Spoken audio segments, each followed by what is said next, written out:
All right, guys, gonna try things a little differently today. Today's video is coming at you from the rail trail at the Van Wyck Trailhead. Just finished a long run, and some musings that got me thinking during the run is, what can your long run tell you? What can it tell you about your fitness?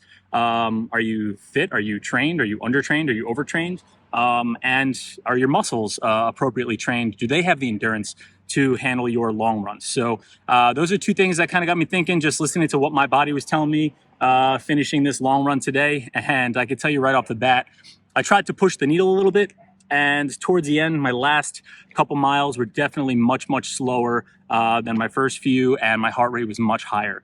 And we expect some things like that with heart rate drifts towards the end of a long run. But this was definitely outside my comfort zone because, like I said, I pushed the needle a little bit. So that's really what got me thinking. What kind of cues and signs will your body tell you during your long run? So ultimately, what is your long run going to tell you about your fitness? So, first things first is, how do your legs feel when you get out there? How does your body feel during that long run? Your long run is supposed to be long and slow. We tell all of our runners that it should be done at a conversational pace so that you're training appropriately for that long run, to train your body, your heart rate, your lungs to be more efficient, to train your body to be more efficient at gaining fat for fuel sources during those long runs, and ultimately during whatever events you want to run.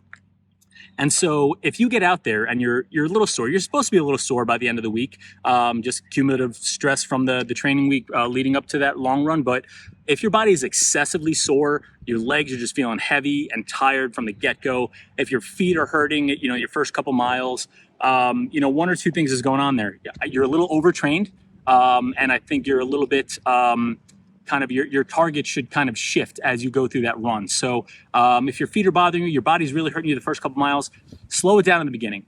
Build in a nice warm-up. Get a nice fitness warm-up in, a fast-paced walking warm-up to get your blood flowing a little bit. You're overtrained. You have a lot of gunk left in your body and your muscles that your body has to kind of flush out to get your body ready to go. So it's normal for us to feel like we're going to loosen up after a couple miles. Some runners like to build their warm-up into the long run. But again, from our friends across the country, colleagues that we talk to, a good fitness warm-up is great when it comes to any kind of run. Just spend 5 to 10 minutes, build in an extra 5 to 10 minutes where you're walking a little bit quicker, loosening up your body, just getting your blood flowing a little bit before you actually start to pick up the pace. So if your body is super sore during your long run in the beginning and it gets better after a little warm-up, that's great. You just know that you need to build in a little bit more of a warm-up. But if that soreness, excessive soreness, lingers throughout the entire long run and you're feeling like you're limping a little bit, that you just never get comfortable or in a groove during that long run, you're a little overtrained.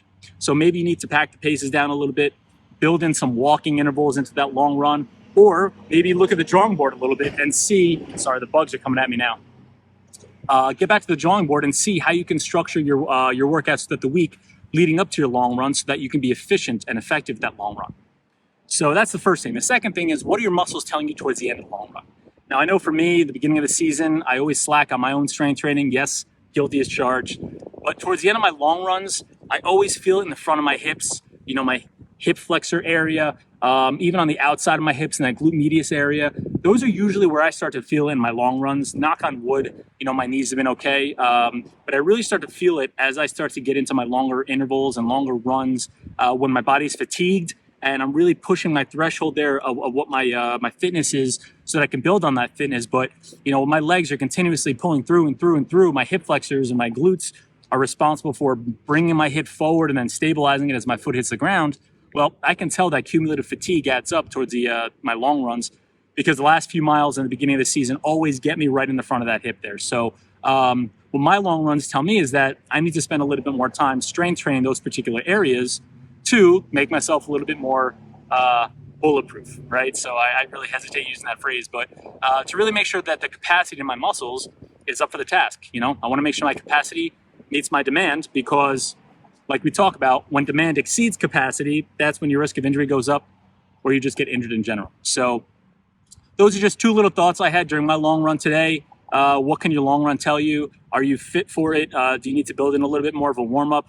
Are you overtrained and need to kind of look at what's going on in the week and the days preceding your long run? Or, how are your muscles responding to those long runs in the last few miles? So that's really it for today, guys. It was a nice, cool day. Now the storms are rolling in a little bit, but it's perfect running weather as far as I'm concerned. So Thanks for listening. If you guys have any questions, let us know.